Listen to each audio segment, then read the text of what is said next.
Untuk kawan-kawan yang akan menyertai track day bermotosikal di Sepang, oleh kerana kita akan membuat track day ni dalam tempoh PKP, jadi ada beberapa perkara yang tambahan yang penting, khasnya untuk kita comply dengan SOP PKP yang telah ditetapkan oleh Kementerian Belia dan Sukan dan juga MKN.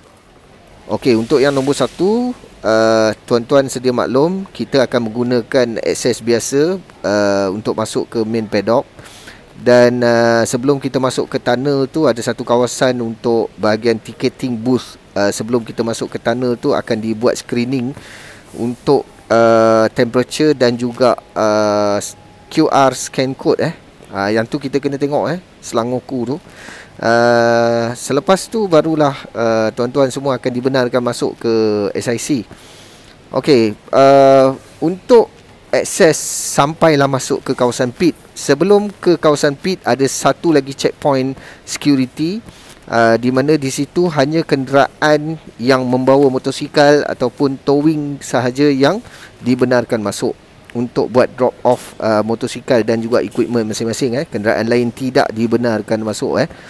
Okey, towing ataupun kenderaan yang membawa muatan motosikal tuan-tuan dan juga barangan hanya dibenarkan masuk dan unload ataupun menurunkan barangan dan juga motosikal tuan-tuan semua di belakang pit masing-masing. Okey, syaratnya reverse parking, turunkan motor, turunkan barang, dan jangan sekali-kali meninggalkan kenderaan anda di situ. Turun barang dan tolong parking di kawasan yang sepatutnya dibenarkan parking. Itu di kawasan yang berpagar dekat luar. Ini mustahak sebab jalan belakang di antara pit dan juga chalet itu kita nak kosongkan, dan itu arahan oleh SIC supaya jalan tu tidak ada apa-apa halangan. Jadi tolong berikan kerjasama bahagian tu. Okey, bila ada dekat dalam kawasan SIC, semua orang kena pakai mask. Kena pakai mask. Rider pun kena pakai mask sekiranya tidak berada di dalam pit ataupun motosikal. Bila kita berada di kawasan SIC, dalam kawasan SIC, semua orang disyaratkan mesti pakai mask. Okey, hanya satu rider dan satu support ataupun mekanik ataupun kawan sahaja yang dibenarkan berada di dalam kawasan pit. Jumlah di dalam kawasan pit tidak boleh melebihi 12 orang. Satu rider dan satu mekanik ataupun support ataupun kawan. Hanya 6 buah motosikal sahaja dibenarkan berada di dalam setiap pit. Hanya 6 buah motosikal sahaja yang dibenarkan di dalam kawasan pit. Dan motosikal tersebut telah pun disusun oleh penganjur mengikut nombor dan juga nama. Sila pastikan nama anda berada di kawasan pit tersebut. Ada satu kertas yang kita akan tempel dekat belakang pit tu. Pastikan anda berada di pit anda sendiri dan jangan cross pit orang lain. Penting. Sekiranya terjadi macam tu, anda akan diminta untuk meninggalkan pit tersebut. Baru-baru ni ada satu track day tu tiba-tiba kena red flag. Tahu sebab apa? Sebab ada ramai orang yang tak mendengar arahan daripada pegawai di SIC.